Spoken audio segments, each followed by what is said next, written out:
شروع کرو. السلام علیکم رحمۃ اللہ وبرکاتہ. نحمدہ ونصلی علی رسولہ الکریم. اما بعد فاعوذ باللہ من الشیطان الرجیم. بسم اللہ الرحمن الرحیم. فلولا نفر من كل فرقة منهم طائفة ليتفقهوا في الدين الآية.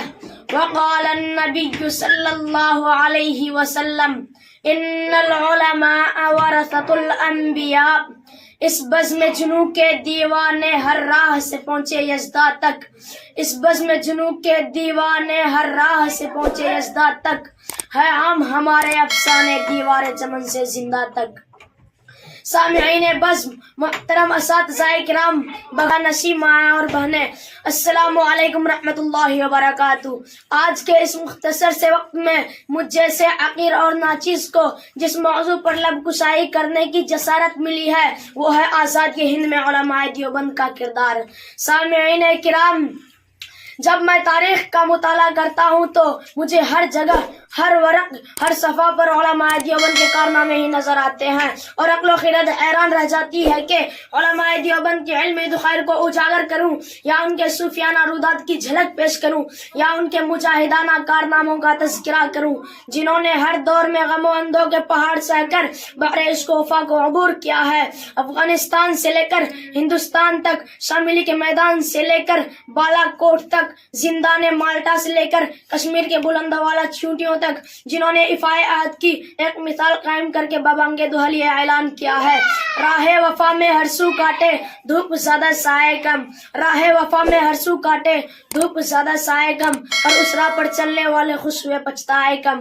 معزز سامعین کرام، انہی اکابرین دیوبند میں سے ایک قاسم العلوم والخیرات حضرت مولانا قاسم نانوتوی رحمۃ اللہ علیہ کے جب انگریز نعرہ لگاتا ہے کہ ہمارے تعلیم کا مقصد ایسے نوجوان تیار کرنے ہیں جو رنگ و نسل کے اعتبار سے ہندوستانی ہو لیکن وہ دل و دماغ کے اعتبار سے انگلستانی ہو، میرا قاسم اس انگریز کے خلاف نعرہ لگاتا ہے کہ ظالم، ہمارے تعلیم کا مقصد ایسے نوجوان تیار کرنے ہیں جو رنگ و نسل کے اعتبار سے تو ہندوستانی ہو لیکن وہ دل و دماغ کے اعتبار سے اسلامی ہو.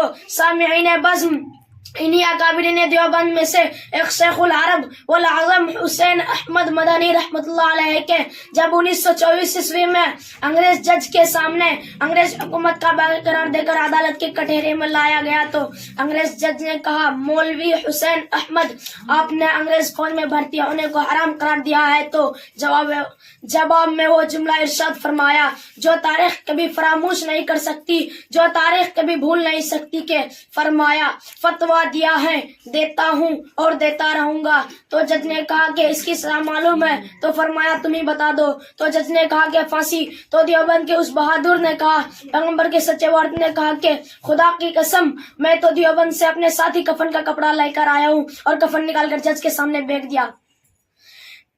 سامعین کرام، یہی وہ دارالعلوم ہے جس نے ایسی شخصیت تیار کی جنہوں نے آزادی کی تحریک چلاتے ہوئے وہ کارنامے انجام دیے کہ ان علماء پر صدیوں زمانہ رشک کرتا رہے گا. یہی وہ سالار قافلہ تھے جو تھوڑے سے جوانوں کو لے کر بڑے بڑے لشکروں سے ٹکرانے والے تھے. یہی وہ شیر خدا تھے جن کے نام سے دشمن کانپ جاتا تھا اور کفر دم دبا کر بھاگ جایا کرتے تھے. یہی وہ لوگ تھے جو آزادی کی تحریک چلاتے ہوئے کبھی خون میں لت پت نظر آئے. یہی وہ لوگ تھے جو سولیوں پر لٹکتے ہوئے دیکھے گئے.